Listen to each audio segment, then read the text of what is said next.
오늘은 예수님께서 탄생하신 날입니다. 온 교우들과 그리고 가정에 하나님의 큰 기쁨, 성탄의 큰 기쁨이 충만하시길 바랍니다. 하나님께서 우리에게 주시는 최고의 선물은 예수 그리스도십니다. 그래서 우리는 기뻐하고 감사하며 오늘날을 지키면서 다시 한번 그 은혜에 감사하는 것입니다. 사람들마다 주고받는 선물의 종류가 서로 틀리고 어느 것을 값진 선물로 여기는가 서로 다릅니다. 중국 사람들은 자녀를 생산하게 되면 자녀가 태어났을 때에 그 자녀를 위하여 선물을 준비합니다. 대개 보면 차를 준비한다고 합니다. 우리가 잘 아는 운남성에서 생산되는 보이차, 오랜 기간 숙성하고 그리고 시간이 지나면 나중에 그게 고가품으로 바뀌게 됩니다. 아이를 출생할 때 차를 하얀 종이에 싸서 이렇게 준비하면 시간이 지남에 따라서 하얀 종이는 누런 종이로 바뀌고 누런 종이는 검은 종이로 바뀌며 속에 있는 차가 발효가 숙성이 됩니다. 어떤 것은 10년, 어떤 것은 15년, 30년, 50년, 70년 오래되면 될수록 숙성도가 높으니까 가치가 매우 고가의 가치로 인정받습니다. 30년만 되어도 수천만 원에서 억대에 이르는 그런 명품 보이차가 된다고 합니다. 그래서 자녀들을 위해서 중국 사람들은 이 차를 출생과 더불어 선물로 준비합니다. 그래서 이 아이가 나중에 잘 자라서 결혼할 무렵이면은 이 차를 주면 나중에 그 자녀가 살다가 아주 급한 일, 급전이 필요한 경우에 그 보이차 30년 혹은 40년 된 차를 팔아서 유용하게 하게 됩니다. 사랑하는 교회 여러분, 정말 내가 누구를 사랑하면 그 사랑하는 자를 위하여 값지고 귀한 선물을 준비하고 마련합니다. 그런데 앞으로 이런 보이차에 대한 것도 달라질지 모릅니다. 왜냐 그러면 최근에 중국에 많은 변화가 일어나기 때문에 보이차의 밭이 커피 농장으로 바뀌고 있습니다. 그 두 가지 이유인데요. 첫 번째, 중국 사람들이 커피 맛을 알게 되면서 차보다 커피를 더 선호하게 되었습니다. 커피 향이 굉장히 진합니다. 보이차는 그러지 못합니다.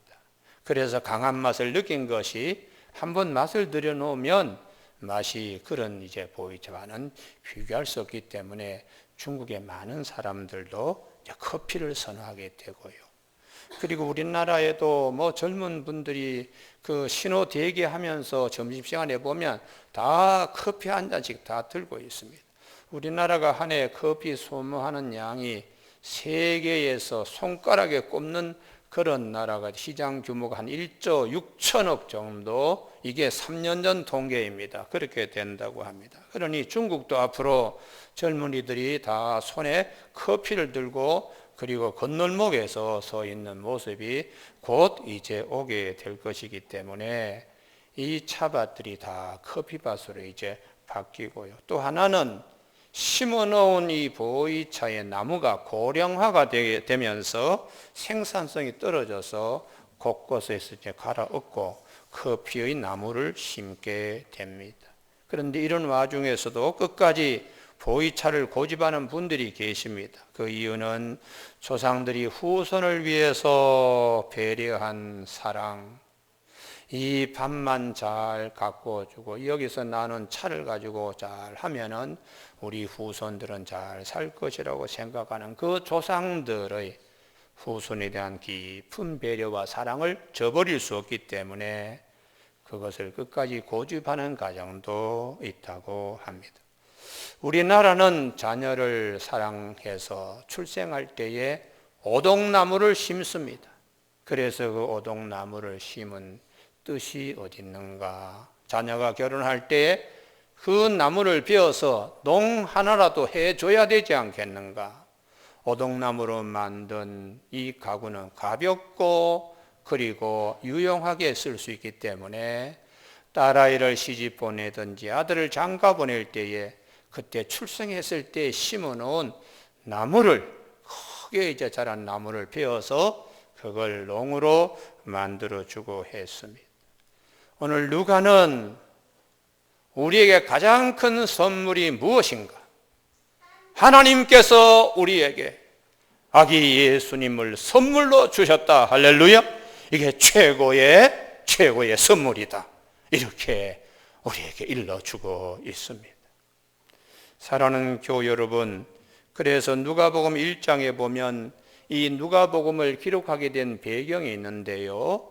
이 누가가 예전에 자기의 주인이었던 데오빌로에게 예수님에 관한 이 사건을 설명하고 더 자세히 알도록 기록한 것이 누가복음입니다.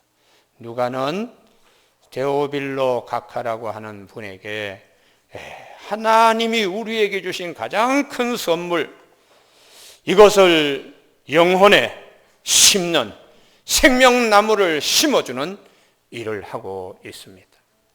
우리 누가와 데오빌로의 관계는 초대교회 전에 내려오는 전설에 의하면 이 데오빌로가 주인이고 누가는 그때의 노예로, 의사의 직분이 지금은 고급 전문직이지만 예전에는 의사가 피도 고름도 만져야 되고 심지어는 프랑스에서부터 시작된 이발관, 그것도 원래는 예전에는 의사가 하던 일입니다.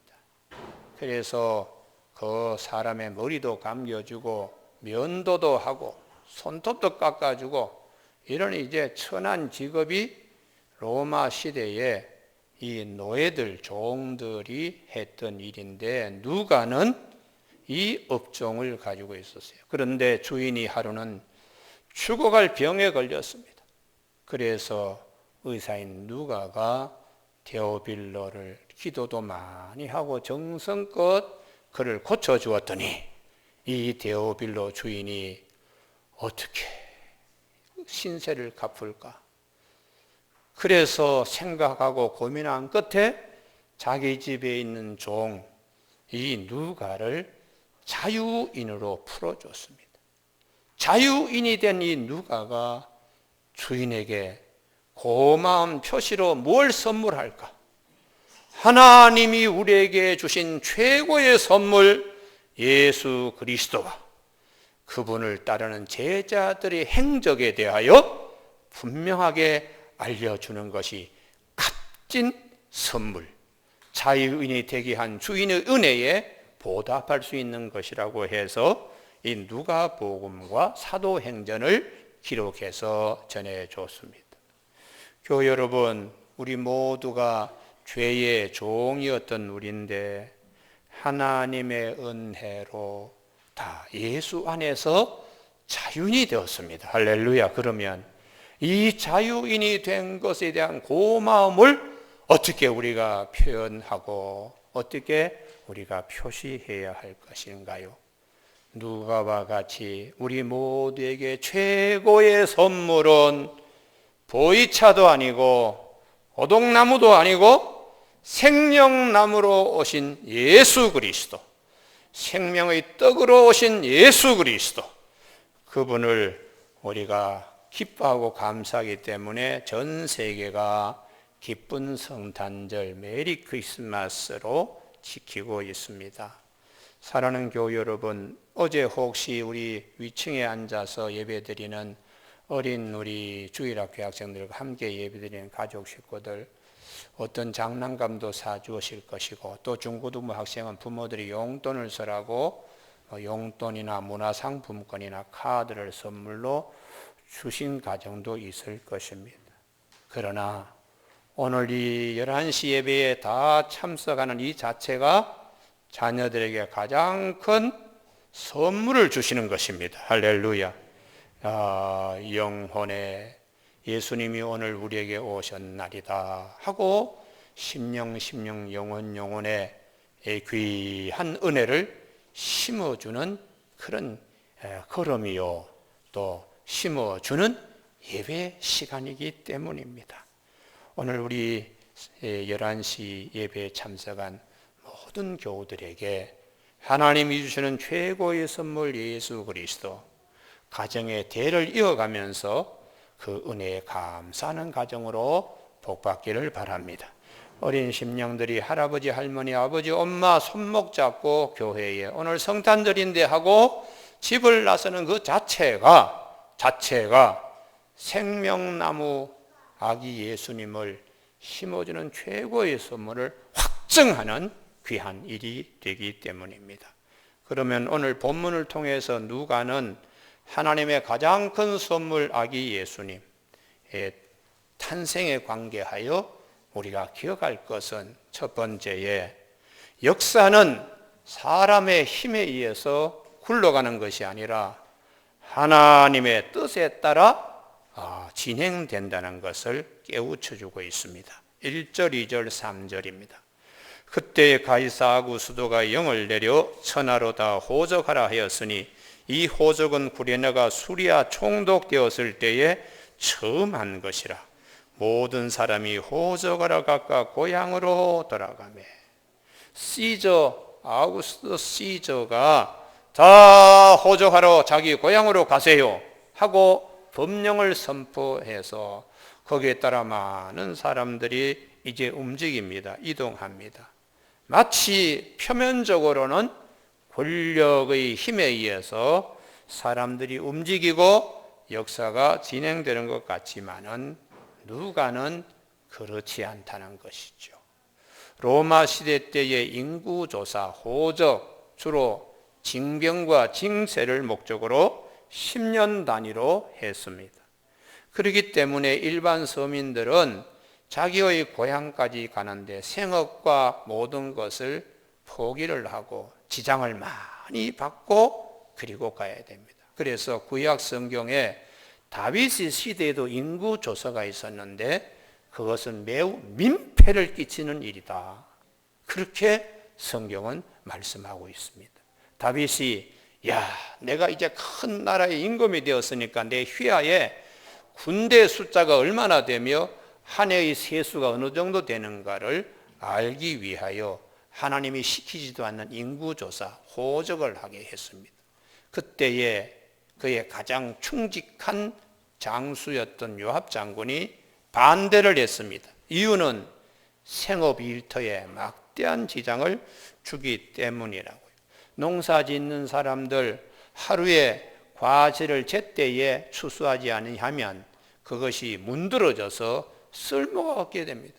몇 달 동안 농사한 일을 이걸 일주일 상간에 하루 상간에 그걸 탁 따가지고 상품화시키든지 저장을 해야 되는데 이 호적하러 보름 한 달 걸려서 돌아오면 농장의 과수는 도적이 와서 따가지고 갈 수도 있고 또 포도든지 감람나무 다 그냥 그 열매들을 제때 수확을 놓쳐버리면은 그게 참 망가지는 것이죠. 또 수많은 양을 거느리고 있는 것은 그 육축들 아침에도 물 주고 저녁에도 물 줘야 되는데 호적하러 갈 경우에 그 가축들을 데리고 간다 그러면 얼마나 그냥 지장이 많겠습니까?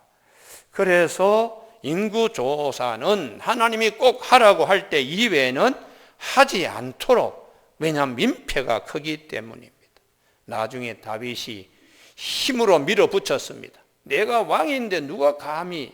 그래서 9개월 20일 동안 인구조사했는데 마음에 가책이, 하나님이 콱 찌르는 큰 깨달음을 갖고서는 스스로 자기 가슴을 치면서 내가 잘못했다고.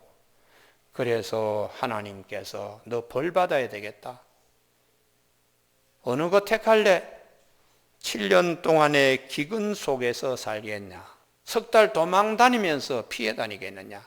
3일 동안 온몸이 펄펄 끓듯이 열병에 갇혀 있겠는가 했더니 제일 짧은 곳으로 3일 온역을 택했는데 다윗뿐만 아니고 7만 명의 군인들이 희생되는 그런 비극이 있었습니다.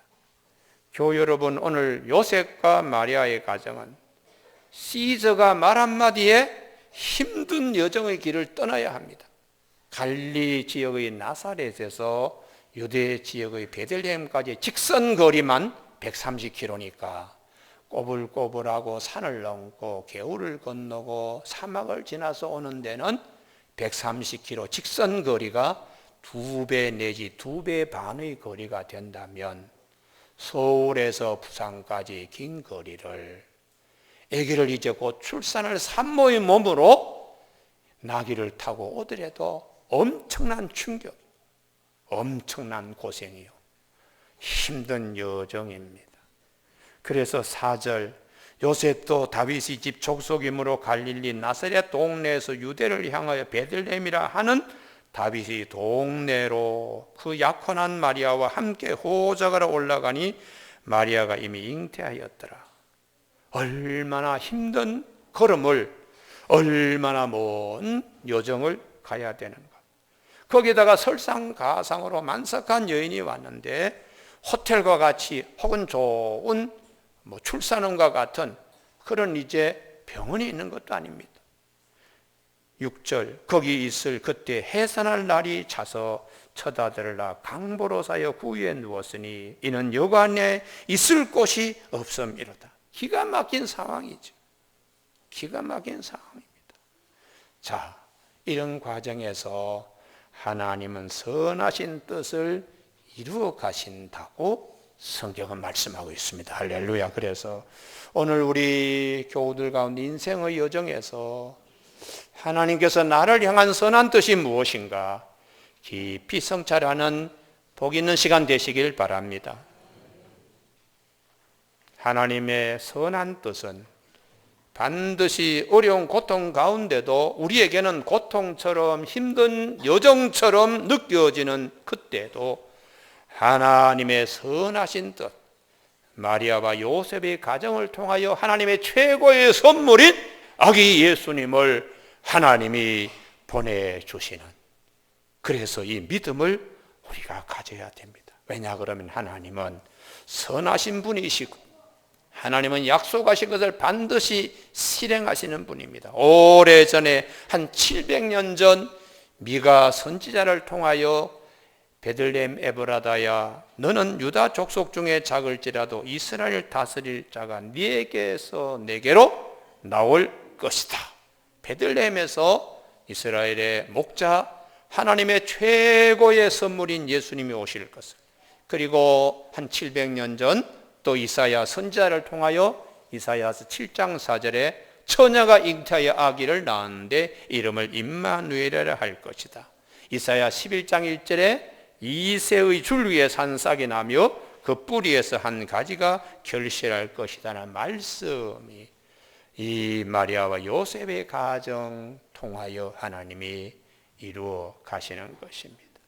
그래서 하나님은 우리가 힘들고 어려울 때에 선하신 하나님은 반드시 선하신 뜻을 이루어 가시는 하나님 되심을 꼭 믿는 믿음을 가져야 됩니다. 이렇게 말씀하고 있어요.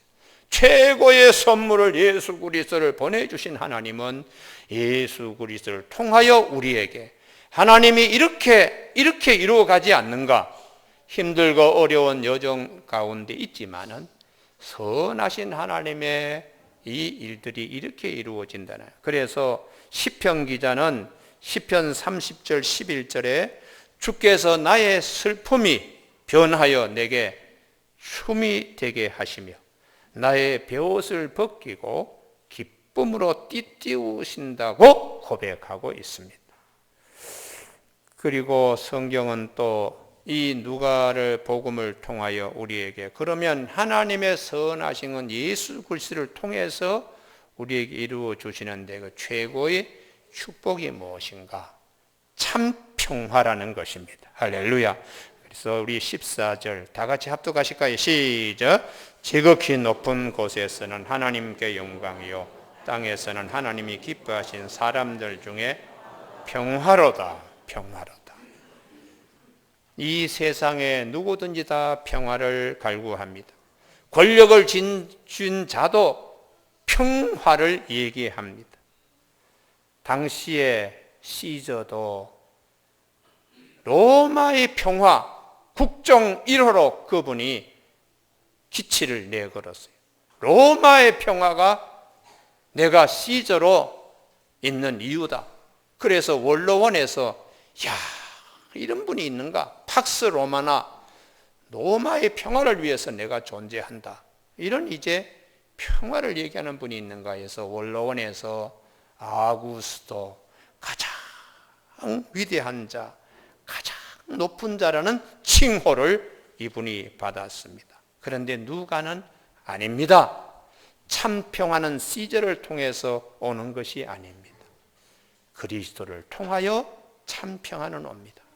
팍스 로마나가 아니라 팍스 그리스도, 그리스도를 통한 평화입니다. 이렇게 말씀하고 있습니다. 참 평화는 변하지 말아야 됩니다. 영원해야 합니다.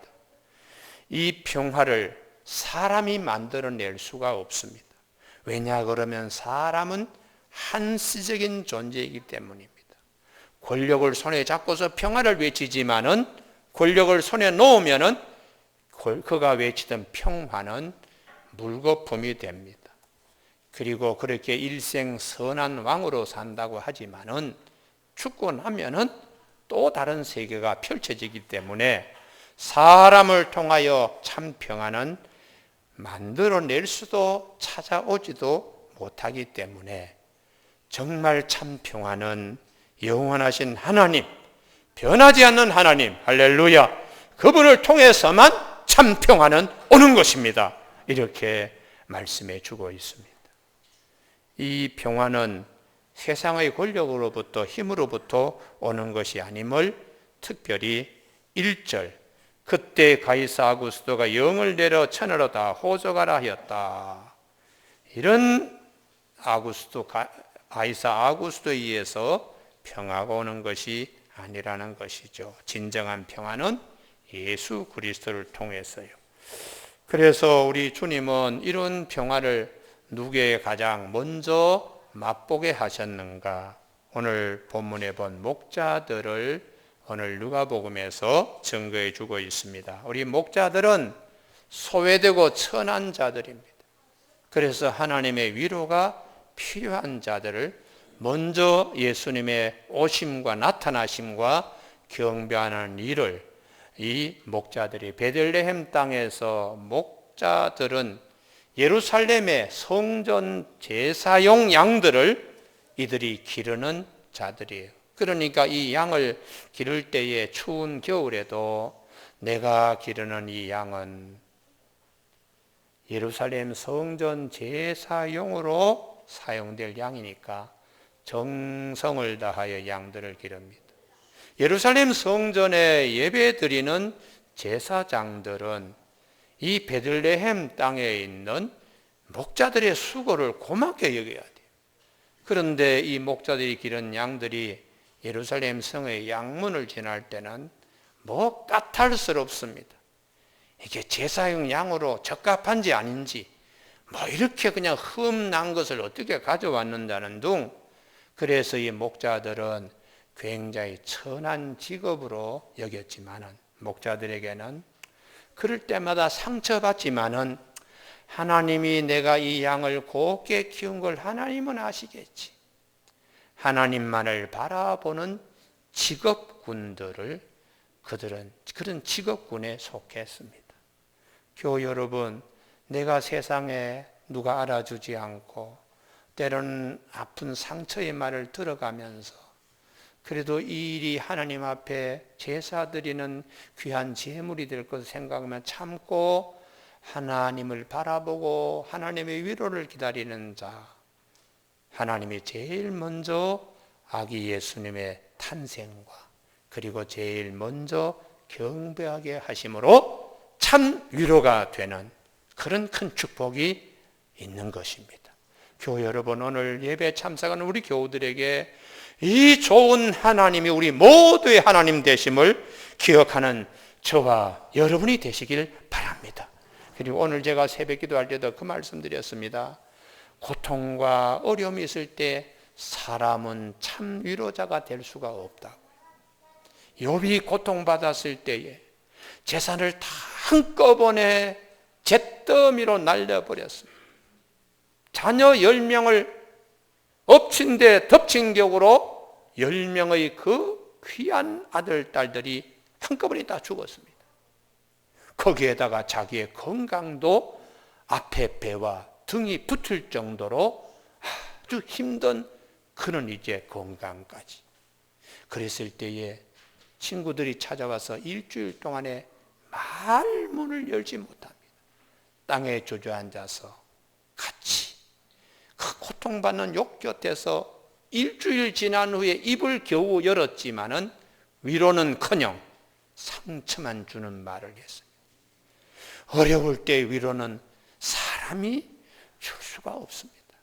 어려울 때 위로는 하나님만이 주실 수 있습니다. 할렐루야. 그래서 욥이 하나님을 만나고 하나님이 욥에게 다 말씀하신 후에 욥이 잃어버린 것들을 갑절로 회복하는 복을 누리게 되었다. 욥기는 사람은 위로할 수 없지만 하나님만이 위로할 수 있다. 그 믿음을 우리에게 심어주고 있습니다. 오늘 성탄절 아기 예수님이 오신 이 기쁜 날, 복된 날, 우리는 오직 하늘로부터 내리신 예수님을 통하여 하나님의 참 평화와 참 위로가 있음을 꼭 기억하는 저와 여러분이 되시길 주님의 이름으로 축복합니다. 기도하시겠습니다.